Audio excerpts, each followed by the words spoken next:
سلام داملا حاجی، از شما خواهش می‌کنم که همین جمعه با سوال من پاسخ دهید. در مسجد محله ما داملای مسجد میگوید که تا وقتی که پسران عائله‌دار نشوند در مسجد نماز خواندن آنها منع است. یک گروه مخلصان شما چی میگوید؟ خدا را شکر که مثال گفته زندار حتی میگفت که تا مسافر نشوند نیاین، انیسه چیکار میکردی؟ همیشه هم گفت از خوب که تا زندار نشوند. ببینید این خیلی درد است، خیلی درد است که بچه تا زندار نشود مسجد نآید. از کجا گفتی؟ برای چی گفتی؟ من سئل عن علم فکتمه الجم یوم القیامه باللجام من نار. برادر عزیز، امروز نامد ملا، امروز نامد امام خطیب، امروز خدا داده است طبقه کلان کلان با همه شرایطاش در پیش توست، بهترین شربتها در پیش توست، تمام داشتگیش خاندار در کیسه تو می اندازد به خاطر که تو امروز پیشوایی. لیکن حبیب خدا می گوید آشد شود همون خوردگی، آشد شود همون مبلغ، آشد شود همون خدمت و آبرویی که تو در بین مردم داری.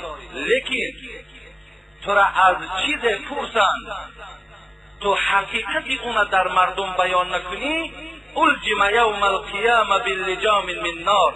خلت از سرت میگیرند، جلک تبدر میکنند، در بدن عریان در دهان تو بر این انسان لجام از آتش دوزخ میزنند. برادر عزیز و گرامی، ما نمیتونیم این چیزا. ما اذن عام خواندیم، اینا دامله ها هستن، یعنی عبارهای مختصر. حتی ما حقی نداریم که حتی برادرایی که از مذهب ما، مذهب امام ابو حنیفه، اگر مذهب امام احمد حنبل در آید یا امام شافعی در آید یا امام مالک در آید یا یک برادری که مقلدی به مذهب نیست، ما حقی وای من کردن در مسجد نداریم. اگر از روی فتواها گیری ما حق نداریم که بگوییم که تو در مسجد ما نماز نخوان، با شرطی که اونا در مسجد ما اختلاف ناندازند. مسجد ما اگر اختلاف اندازند، مردم ما را گروه‌بازی کنند، این حالت ما و یا را حقی پیش کردن داریم. برای ما حق نداریم که یک برادر رو بگیم تو تازن نگیری مسجد نه، این ده حق نداریم. برادر ما را خدا را شکر یک دولتی آرام داریم. برآمدهای رئیس جمهور انسان گوش میکند، خیلی راحت میکند که چی پیشنهادهای بهترینه برای مسلمان های تاجیکستان میکنند. در کنفرانسی که من آخران بار اشتراک داشتم، میراث امام ابو حنیفه و فرهنگ اسلامی، در برآمدش همگان شما همون شب همه در چراغ دادن، گوش کردین که چرا که ما دین خودمان ندانیم، چرا که ما مذهب خودمان ندانیم، مثلا چرا ما علم نداشته باشیم. اگر همین انسان علم میداشت، گفتی جناب عالی این گپ نمیزد که تو تازندار نشوی مسجد نهاد. این ما حق نداریم. برادر گناهگار میشود. مسجد برای همه درش گشاده است. اگه من یک چیز کمتر درد میکنم، افسوس که همون غیرتی که همین برادری اگه من نمیدونم این ملا هست نیست، همه راضی ملا میگن، همین یک آیت بخوان میگن ملا هست، دیگه نمیگن وای تا چه اندازه علم دارد، فراست دارد، معرفت دارد.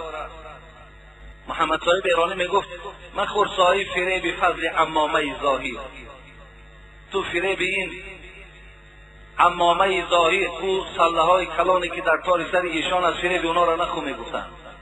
مخور صاحب فریب فضل عمامه ظاهر که در گنبد به مغرب خدا بسیار میپیچند.